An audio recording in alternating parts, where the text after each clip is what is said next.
اعوذ باللہ من الشیطان الرجیم بسم اللہ الرحمن الرحیم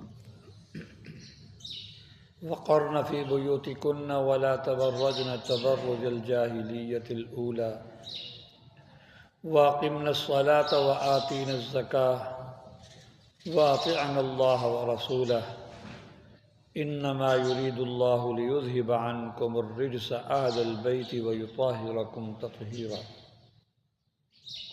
سورہ الاحزاب کی آیت نمبر 33 کی میں نے تلاوت کی ہے۔ کل بھی اسی آیت مبارکہ کی تلاوت کی تھی۔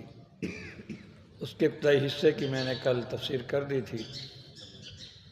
آگے اللہ تبارک و تعالی ازواج مطہرات کو خطاب کرتے ہوئے ارشاد فرماتے ہیں وَأَطِعْنَ اللَّهَ وَرَسُولَهُ وَأَقِمْنَ الصَّلَاةَ وَآتِينَ الزَّكَاةَ، اور نماز قائم کرتی رہو، وآتین الزکاۃ، اور زکاتیں دیتی رہو، واطعن اللہ ورسولہ، اور اللہ اس کے رسول کی اطاعت اور فرمانبرداری کرتے رہو۔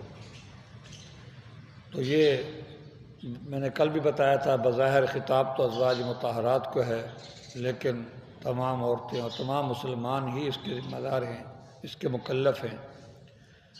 اور اللہ تبارک و تعالی یہ سبق دینا چاہتے ہیں کہ کہیں تم رشتہ زوجیت پر تم بھروسہ کر کے اعمال سے غافل نہ ہو جاؤ کہ میرا تو فلاں سے تعلق ہے، میرا تو فلاں سے تعلق ہے۔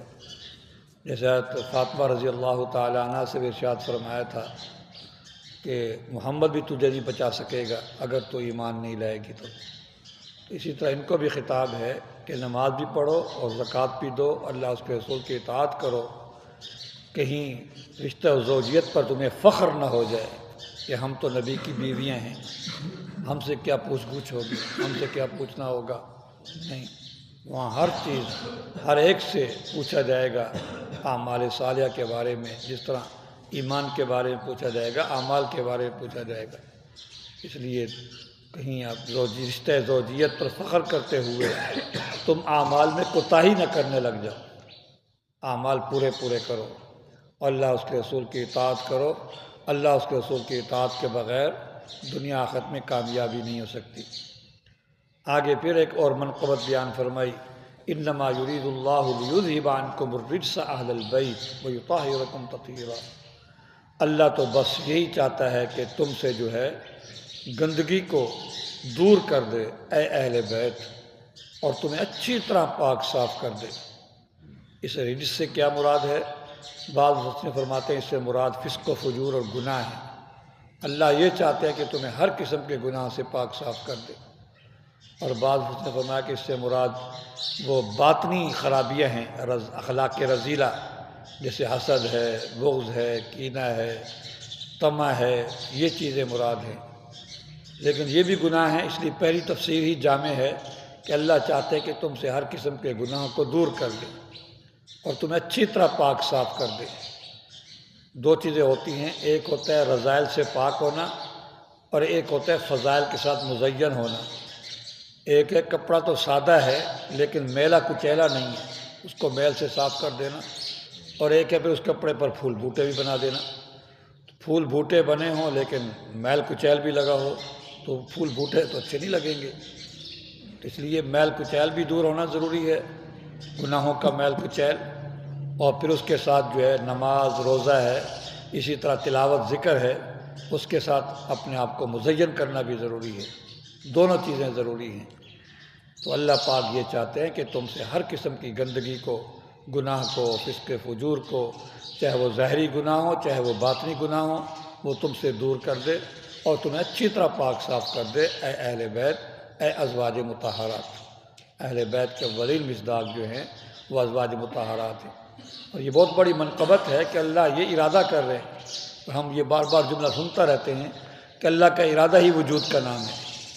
فعال لما یرید، اللہ جس چیز کا ارادہ کر لیتے ہیں اس کو کوئی نہیں روک سکتا۔ تو ازواج مطہرات سے ہر قسم کے گناہ کو دور کرنے اور اچھی طرح پاک صاف کرنے کا اللہ پاک نے ارادہ کر لیا، اور یقیناً ایسا ہوا۔ ازواج مطہرات ہر قسم کے گناہ سے پاک صاف ہیں اور اچھی طرح جو ہے وہ پاک صاف ہیں۔ تو یہ اللہ پاک ہے۔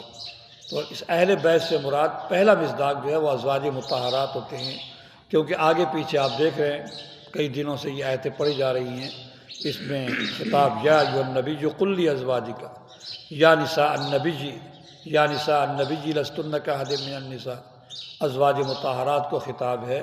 تو اہل بیت کا اولین مصداق ازواج مطہرات ہوتے ہیں۔ جیسے ہم کہتے ہیں آپ کے گھر والوں کا کیا حال ہے، تو گھر والوں سے مراد پہلے نمبر پر بیوی ہوتی ہے، کیونکہ جس کی اولاد نہ ہو اس کو بھی ہم یہی کہتے ہیں آپ کے گھر والوں کا کیا حال ہے، جس کی اولاد ہو ہم بھی اس کو بھی یہی کہتے ہیں آپ کے گھر والوں کا کیا حال ہے۔ تو گھر والے اولاد ہو یا نہ ہو، گھر والے تو لفظ بولتے ہی بولتے ہیں، اہل بیت کا یہی معنی ہے۔ تو گھر والے اہل بیت کا اولین مصداق ازواج مطہرات ہیں۔ تو ازواج مطہرات کی طہارت کا اللہ پاک ارادہ کر رہے ہیں، اور جس چیز کا اللہ پاک ارادہ کر لیتے ہیں وہ چیز ہو کر رہتی ہے۔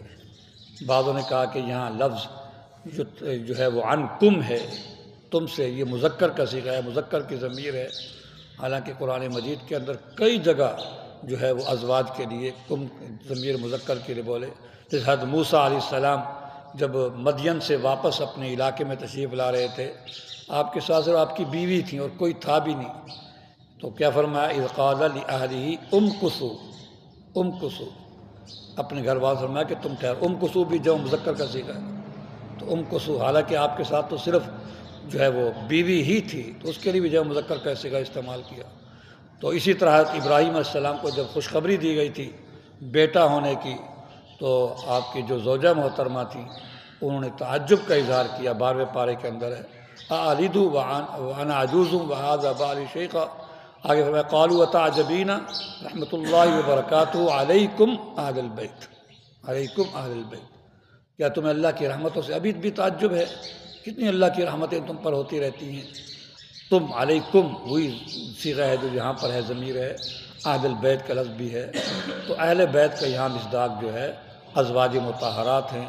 تو یہ صراحتاً دلالت کر رہی ہے ازواج مطہرات کی منقبت اور فضیلت پر، اور ان کے صفائی پر، ان کے پاک دامنی پر۔ لیکن جس نے کمر کس لی ہو قرآن کی تصریحات کا انکار کرنے کا، اور جو گمراہ ہو وہی اس چیز کا انکار کر سکتا ہے، تو گمراہ لوگ، منکر قرآن، ازواج مطہرات کی طہارت کا انکار کرنا، یہ در حقیقت قرآن مجید کا انکار کرنا ہے۔ تو یہ اللہ پاک حفاظت فرمائے۔ تو اللہ پاک فرما رہے کہ اللہ تو تم سے، اے اہل بیت، اے ازواج مطہرات،